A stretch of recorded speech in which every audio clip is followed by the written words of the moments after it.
Hello, everyone. Good morning. Welcome to our class on personal development. But before we get started, let us review our classroom rules. Mute yourself except when you have the floor.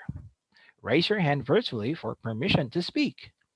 Keep your video on for attendance purposes. Avoid distracting backgrounds or actions. And encourage each other with appropriate response emojis. Now, in our previous discussion, we were able to dissect and study thoroughly the concept of self development through the lens of the different schools of thought, both classical and modern. To name a few, we had John Locke, Socrates, and Plato. And at this point, I would like to share with you this video.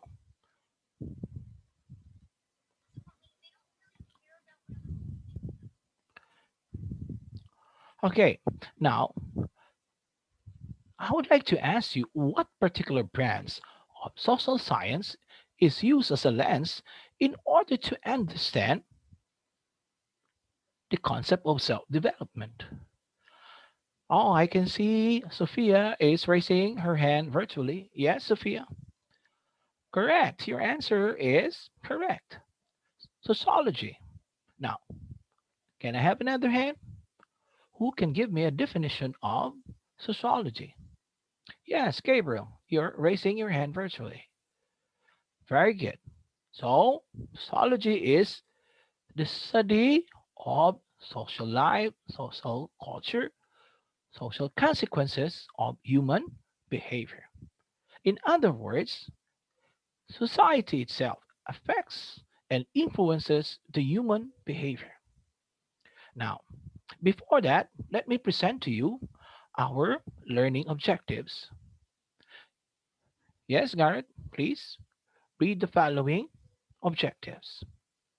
Thank you, Garrett. Now, in this particular lesson, we will be learning about the concept of self development through the lens of sociology. So you will be immersed in the activities that will make you fully understand the relationship between the self and the society. Now, let us continue. Let me share with you the five monkeys experiment. Okay, now I would like to ask for a volunteer. Yes, Sophia. Now, Sophia, will you please read the following? Sorry, or this sorry about the five monkeys experiment.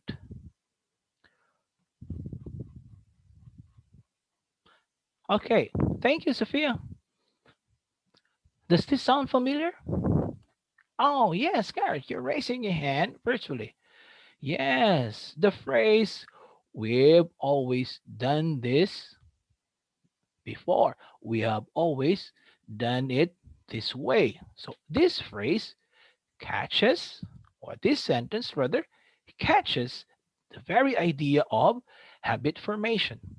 That when an action or a practice is done repeatedly, it results in habit formation. Now, in the case of these rhesus monkeys, since nobody has challenged and such action has been repeatedly done, it resulted in habit formation. Now, in the case of our culture, the Filipino culture in context, can you specifically give an example? Yes, Gabriel, yes. Okay. Now, you are relating this particular idea to that of superstitious beliefs, especially about funerals. Okay, now this is very popular. Yes, that is very popular. The pagpag. Okay, it literally means, yes, you are correct. It to shake off the dust or the dirt.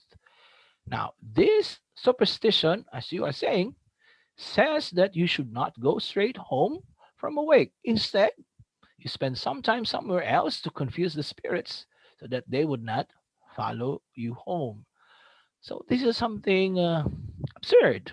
And from one generation to the next, especially in your family, No has dared or nobody has dared to question this belief.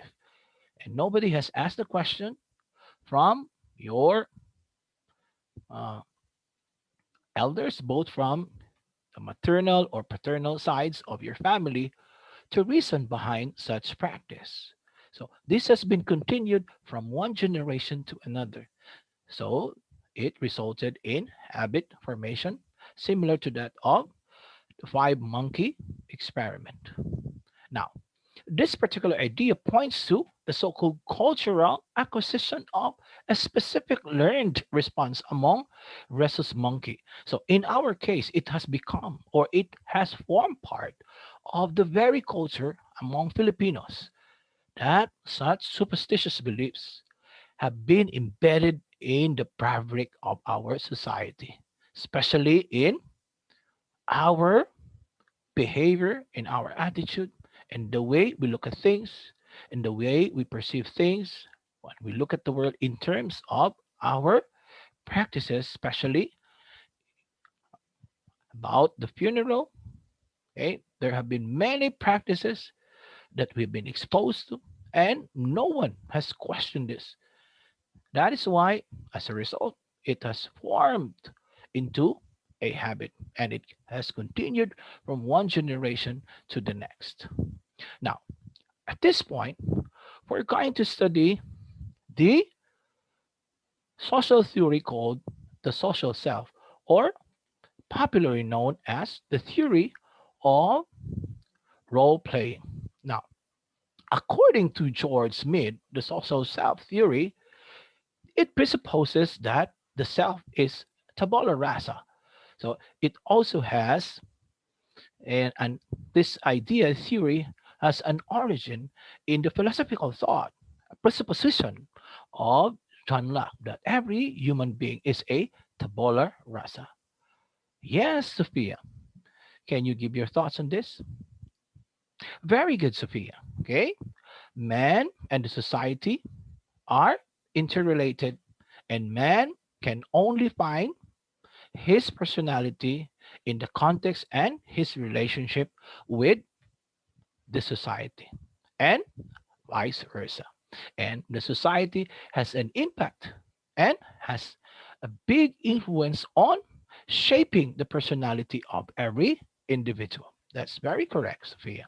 Now, Garrett, yes, can you please read the salient points of this theory? Okay, very good. Thank you, Garrett. Now, can you elaborate on these salient points, Gabriel? Yes, very good. Social experience to communication. This is very important because the symbols themselves make meaning. And when a person creates meaning, it translates into action, and such relationship, the interplay between experience and communication, creates meaning among the people in the community. Just like understanding the intention of a particular person, you cannot understand his very situation unless you put yourself in his or her shoe. So you become reflective. The action is reflective. So there has to be a meaning in your relationship with one another. You can only have meaning of yourself when you relate with the significant others or the people in the society.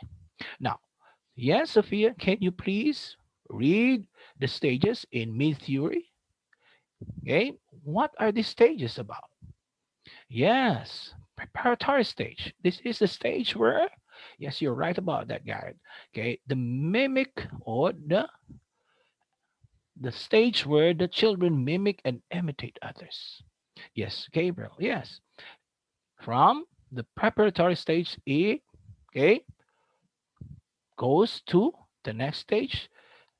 The child develops and transcends to another stage, and that is called play stage, where children pretend to play the role of a particular or significant other. So that is why the theory of role playing. Okay, and this okay transcends to another stage, and this is the game stage. You're correct about that, Sophia. Okay, so people, the children themselves, play organized games, and they take perspective of the generalized other or the so-called significant other. Okay, so the child learns from the society and takes into account the shaping of his or her own behavior based on his or her observation and the values, the behavior patterns that are embedded in him through assimilation. That's why when the child accepts it, then there is a balance in the so called equilibrium. So now the person becomes a dual self. There is a dual nature between the I and the me. Yes, yes, Garrett, what are your thoughts about this? Yes, very good. Now, one can only understand himself if he relates with others because the self itself is the unconscious, the I personality is the unconscious and the spontaneous personality. Unless this one relates with me, the me personality that represents society, one finds meaning in his functional personality. Very good. Now, at this point, I would like to direct your attention to our activity. Okay, so I will be giving you a link, and when you click on this, you will be redirected to this activity. So you have myself through the years, activity two. Okay, and what are you going to do? You are going to paste a picture of yourself from elementary to high school and to present. Okay, so you are going to list down the salient characteristics that you remember from your childhood experiences, from your childhood days to the present. And next will be the introspection. You're going to examine yourself. Okay, you are going to compare and contrast, see the difference, look into the difference and the similarities of this, okay, personality from childhood to adolescent and finally to the present stage of your life, okay, the stage where you are right at, at the very moment, okay, at this stage of your life. Okay, so now let's continue, let's wrap up. Now, through the Padlet, I'm going to ask your insights, your takeaways from our lesson today. What have you learned from today's lesson? Okay, I'm going to give you this link. Okay, okay, here is it. And how are you going to do this and go through this activity? You're going to click on the plus sign and you're going to fill out the field and write your answers there. Okay, so after which you can submit it to me. Okay, I'll give you 5 minutes to do that. Okay, very good. Now I can see on my screen your answers. Okay, some are saying that they have understood the role of society in influencing and shaping the role of an individual. Very good. Others say that sociology plays a big role in understanding the concept of self development. So these are all comprehensive, these are all good takeaways.